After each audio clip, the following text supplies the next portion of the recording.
मेरा नाम काव्या है। मेरी उम्र 17 साल थी। मैं गांव की सबसे अमीर आदमी की लड़की थी। मेरे पिताजी बहुत ही बड़े बिजनेसमैन थे। उनका कारोबार कई बड़े बड़े शहरों में होता था। मेरे पिताजी मुझे बहुत मानते थे क्योंकि मैं उनकी इकलौती बेटी थी। वह मुझे बहुत लाड प्यार से पालते थे। मैं जब कॉलेज जाती थी तो मेरे साथ मेरा ड्राइवर जाता था और कॉलेज छूटने के बाद मेरा ड्राइवर मुझे गाड़ी से लेने चला आता था। मैं एक अमीर बाप की घमंडी लड़की थी। मुझे अपनी अमीरी पर बहुत घमंड था। मुझे गरीब बिल्कुल भी पसंद नहीं थे। मुझे गरीबों से बहुत नफरत थी। एक दिन मैं कॉलेज में प्रेजेंट नहीं थी और टीचर ने हमें होमवर्क दिया था जो मुझे मालूम ही नहीं था, तो मुझे एक सोनू नाम के लड़के ने अपनी कॉपी मुझे दे दी और खुद टीचर की बोल सुन ली। सोनू एक सीधा साधा भोला भाला लड़का था। वह अक्सर मेरी कॉपियां लिख देता था।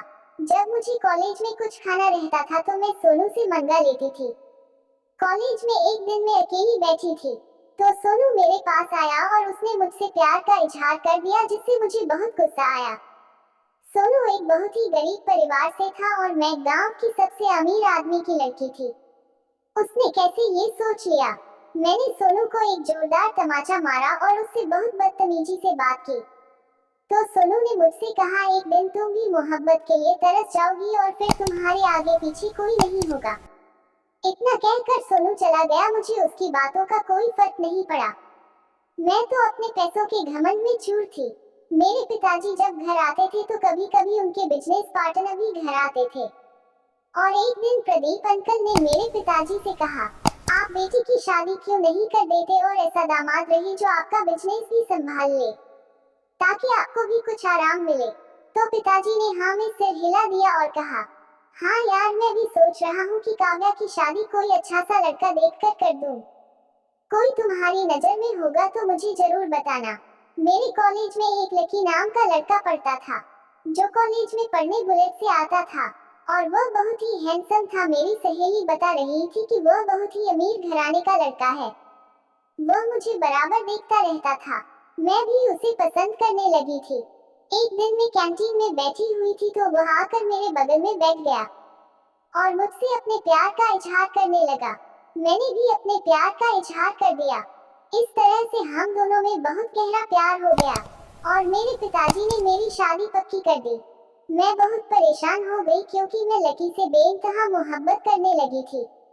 मैंने जब ये बात लकी से बताई तो उसने कहा, देखो ये सब ठीक नहीं है, तुम अपने पापा से साफ साफ बता दो। मैं अपने पापा से बात करने से बहुत डर रही थी क्योंकि मेरे पापा जब गुस्सा होते थे तो किसी की नहीं सुनते थे और जो फैसला ले लेते थे उस फैसले को कभी वापस नहीं लेते थे। मैं उनको जानती थी। मैं उनसे अगर यह कहती तो वह बिल्कुल भी नहीं मानते, इसलिए मैंने उनसे कोई बात नहीं की। लकी से कहा, मेरी शादी में 15 दिन बचे हैं और इसी बीच हम दोनों भागकर मंदिर में शादी कर लेते हैं। लकी ने मुझसे कहा, घर से ढेर सारे पैसे और जेवर लेकर आना। मुझे तो कुछ समझ में नहीं आ रहा था कि लकी ऐसा क्यों कह रहा है। लकी तो एक अमीर आदमी का लड़का है। तो मैंने उससे कहा, लकी तुम ऐसा क्यों कह रहे हो? तो उसने कहा, जैसा मैं कह रहा हूँ तुम ऐसा ही करना, क्योंकि अभी मेरे पास बिल्कुल भी पैसे नहीं है और कुछ पैसे तुम लेकर आ जाओगी तो कुछ दिन बाद रहने खाने का अच्छा इंतजाम हो जाएगा। शादी के 3 दिन पहले मैं लकी के साथ भाग गई और जब मैंने लकी से कोर्ट मैरिज करने की बात कही तो लकी ने एक सिरे से इनकार कर दिया और मुझे एक सुनसान जगह ले जाकर कमरे में बंद कर दिया और मेरे पिताजी से 2 करोड़ रुपए की फिरौती मांगने लगा।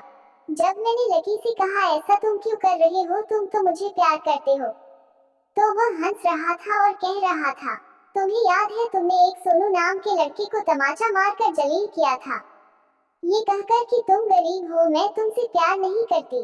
बेचारा कितना रोया था, कितना टूट गया था। मुझे तुम्हें बिल्कुल भी परेशान नहीं करना था, लेकिन तुम्हारा घमंड बहुत ज्यादा बढ़ गया था। इस वजह से मैं तुम्हें यहाँ लेकर आया हूँ। मैं चाहूँ तो तुम्हारे साथ सब कुछ कर सकता हूँ, लेकिन नहीं।